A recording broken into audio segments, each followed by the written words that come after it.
தமிழக அரசியல் சூழலில் முக்கிய மாற்றத்தை ஏற்படுத்திய 2026 சட்டமன்ற தேர்தலில் தமிழக வெற்றிக் கழகம் 108 தொகுதிகளில் வெற்றி பெற்று ஆட்சியை பிடித்துள்ள நிலையில் கட்சித் தலைவர் ஜோசப் விஜய் முதல்வராக பதவியேற்க உள்ளார்.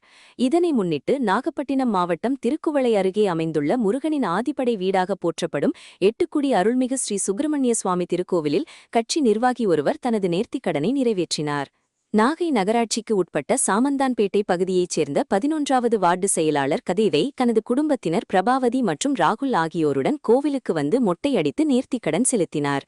அதனைத் தொடர்ந்து குடும்பத்தினர் சிறப்பு அர்ச்சனை செய்து கோவிலை சுற்றி அடிப்பிரதட்சணம் செய்து பக்தியுடன் வழிபட்டனர்.